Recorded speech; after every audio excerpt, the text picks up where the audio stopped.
What's good, people? I'm back in Florida and my car survived. I'm so relieved. Like, you have no idea.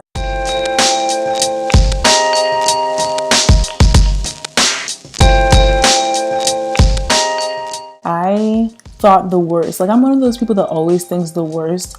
But can you blame me when it came to like it being a category 5 hurricane, and on top of that, one of the worst hurricanes in the Atlantic in history? So I just had all of these images in my head of like stones and all of this reckless debris just like shooting through my windows and crashing through, and just it was just this whole dramatic scene. And I was like a little bit nervous to like go to the parking garage and see my car. I thought it would just be in shambles, like complete shambles. I get to my car and there's just like huge puddles of water, I guess from rainwater, in the garage, and specifically around my car for some reason. But it was good. It was fine. I drove it today, and actually I drove it like the day after I got back too, because I had to get some gas, because I was like, okay, well, who knows how the gas will be, the gas situation. So yeah, everything was fine. I've been back for a while now, and I'm so pissed because today I tried to go to Planet Fitness, and I think they were unfortunately affected by the storm, so they were closed. What else? Then I was like, okay, what do? Maybe I should go to Walmart, and I couldn't really think of anything I needed there. Because when you go to Walmart, it's a similar situation to Target. Like, you go in there, like, you shouldn't go there if you're looking just for milk, basically. Like, if you go in Walmart looking for milk, you're gonna come out with like $100 worth of stuff or more. Things that you just think look good and you don't really need at that moment. And that's just not the deal right now. I could have done that. Telling you, I would have like just got all the stuff to decorate my room, and I'm like, I don't need that right now. Don't need it. So I ended up just driving home. Like, I circled back past Walmart. I was like, ooh, should I go to Publix? And I skipped Publix, and I was like, ooh, should I go to some other store? Skipped all those stores and just came right home. So today I just, washed my hair, doing laundry.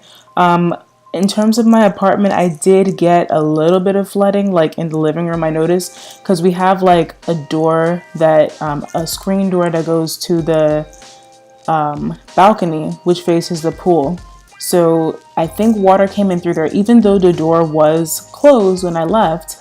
I think it just seeped in because the winds were, crazy strong. So as soon as I came in, I just smelled that like wet rug smell, So I knew that water had come in. The floor was wet and it was smelly. And my room is kind of, I don't know how to describe this, but the layout of the place is kind of close to the living room somehow. And the water just started coming into my room today. So I'm, trying to get maintenance to come in. They still haven't come. But I think they just have so many work orders from all the students because everyone was, somewhat affected in their apartments. But I'm glad it wasn't as bad. I did drive through some neighborhoods down here, and a lot of people had severe damage.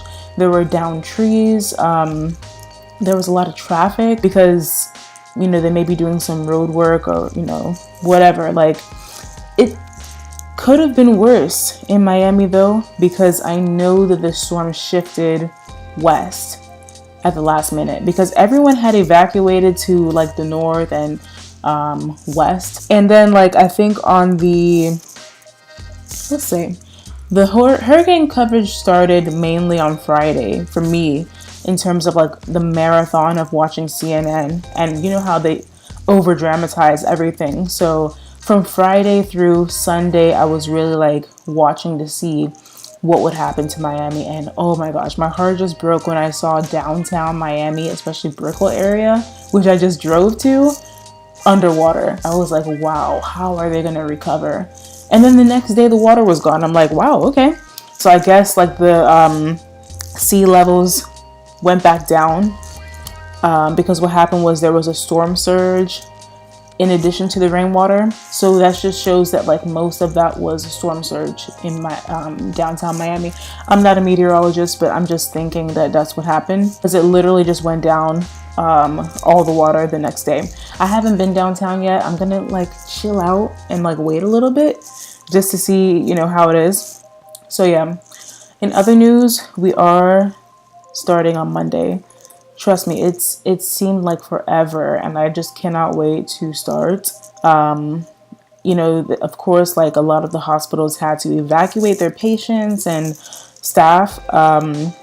Although I did hear about one nursing home that did not do that and ended up having 5 or more residents pass on because of that. Yeah, this was just a very horrible situation for a lot of people, and it will make facilities such as this really consider the efficiency of their evacuation plans, especially here in excuse me, in Florida, where you do get hurricanes regularly during hurricane season. You'd have to have those evacuation plans in check. I was joking around with my brother the other day about the tornado evacuations or preparations that we used to have to do in Texas, because I used to live in Texas, and they would literally just have you like get on the floor and crouch like in a corner. And I'm like, okay, but the tornado is still going to pick you up and whirl you around, and you're just going to be in that position. But regardless, that's what we did. You know, that may be a bad example, but what I'm trying to say is all of those evacuation plans, like the preparation and the fire drills and all that, like they're because they're preparing you for the real deal. So all those facilities should have had evacuation plans in order and in practice, because especially here, hurricanes happen. So it's kind of unfortunate what happened, but regardless, may their souls rest in peace, the people who died. And yeah, I just pray that everyone who was affected, especially the Caribbean, British Virgin Islands, and all of those areas can recover. God knows it's going to take years for many places, months for some, maybe weeks for others. Here we're still having connection issues in terms of cell phone use, and the Wi-Fi is pretty strong, but you know, thank God it wasn't any worse. I know there's some places who were out of electricity that whole weekend and are still out of electricity, and it just makes you value the little things, you know. And coming from someone who did study in the Caribbean, I know what it's like for water to be out, for electricity to be out. Like, I know what that's about, and I know how people value things like generators for the electricity. Yeah, so tonight my main plan is doing my paper and, you know, finishing up my laundry. I don't really think I have too many big plans for this weekend. I may meet up with some of my classmates who just came down to Florida because we're starting Monday. However, I'm just really not sure, like, what the situation is. I haven't really seen any good news reports or articles that are telling me, okay, this is what you're going to encounter if you drive to this area. So I'm really not trying to do too much exploring until maybe a few weeks from now. I know that the recovery efforts are in place, but I'm definitely interested in getting involved with any type of volunteer opportunities that they have in terms of getting people back on their feet, because this is my community now. I live here, and I'm definitely interested in helping out any way that I can, especially from a health standpoint as a medical student. So yeah, I'll let you guys know if I get involved in any of that. And what else? So it's September. We have 3 more months this year. Based on my schedule, I may be in Florida for a very long time, or I may go back to the East Coast. So I'll let you guys know about that too. And I'm gonna try to get some makeup videos. I need to get like my whole lighting equipment situation ready. And what else? Yeah, that's pretty much it. I mean, and my lighting from my previous videos was not really too high tech. This is not like a makeup channel. It's a multifaceted channel. You know, I'm gonna have vlogs, I'm gonna have reviews, I'm gonna have hauls coming up. But it's not a makeup channel. It's not an anything channel. It's just me. And if you're like me and you just like hearing people talk about random stuff, then that's what I'm here for. Okay, so to my topic for today. Ghosting. So what do you guys think about ghosting? Do you know what it means to be ghosted? For me personally, ghosting means when you've been either getting to know someone or I guess dating around, casual dating, and that person just disappears. You don't hear from them. It's loss of contact. For me, it's a blessing in disguise. It is a blessing in disguise, and it's unfortunate though because it is kind of rude, but our generation is so acclimated to doing this.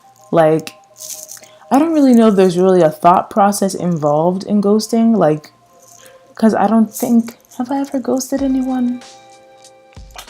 I don't think I've actually done that to anyone. Yeah, I don't think I've ever done that to anyone. But basically how it goes is like you're talking to someone and either the conversation just slowly dies down or it just cuts off and you just never hear from them. But me, I'm very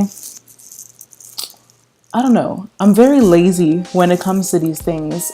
So I don't try to like reach out, double text, or do anything to like try to find out what happened. I just let it go.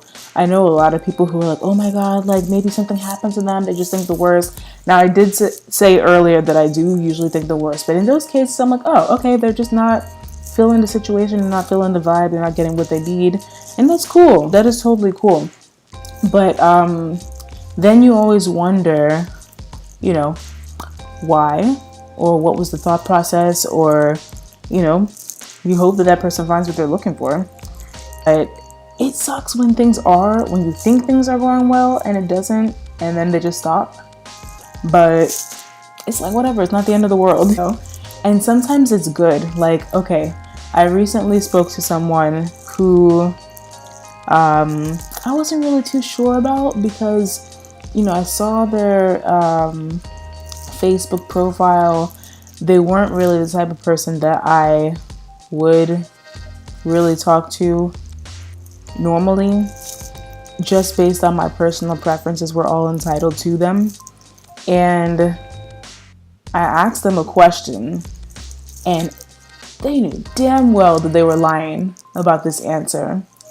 But I was like, all right, you know, maybe I'm just not seeing things in the profile that could say yes or no. So, I felt like they were just too forward. Like, for example, if I'm being approached first, I like that person to respect my space and my timing with how things are going. If you don't hear me like responding to you, calling me babe, calling me love, I'm not gonna say that to please you. I'm not gonna say things to make you feel comfortable if I'm not there yet. I felt like that person was trying to push for that. Like they kept saying like, oh, I can't wait to meet you, can't wait to see you. And I'm like, I have never met you and I'm not pressed to meet you yet. You know, like I wasn't really that passionate about the situation. So I wasn't going to just say those things. And then I stopped hearing from them. I'm like, okay, well, I guess that's a blessing in disguise because it took the pressure off of me from trying to like find an excuse to stop talking to them. You know, that's in a situation of where it works in your favor. I can't really think of anywhere it didn't because honestly, if you're that type of person who's going to ghost, then I'm not losing anything because that's not the type of person I'm looking for. I'm looking for someone who can be a man and say, hey, I'm not really feeling the situation. Let's just leave it at that or be friends. That's what I respect. I respect people actually like speaking out and saying what they want. But, you know, what do you guys think? Like, have you ever been ghosted? Have you ever ghosted anyone? Guys, girls, different perspectives would be interesting for me to hear because I feel like it's kind of hard to tell nowadays which gender does what. And also, of course, it varies based on sexual orientation. Perhaps, I don't know. I haven't really talked to any of my friends who are of same-sex orientation, or bisexual, if that, about this issue. So what do you guys think? Let me know in the comments. And yeah, that's just my little, 2 cents topic for today. But I'll keep you guys posted on how things go next week. And also random, but I'm looking for a Black Catholic church in the Miami area. I Googled one today. So far I found one. And I think they said it's in Little Haiti. So if you guys know of any other Black Catholic church or Black non-denominational churches in this area, please let me know, because I did go to a Catholic church a few Sundays ago. It was predominantly Hispanic, which is fine with me because I speak Spanish, but I was the only Black person there. Sometimes it helps, like, in your place of worship, you want to be with people who are open to you. It doesn't matter if you look like me, but if you're at least open to the idea of me being there, then that's totally fine.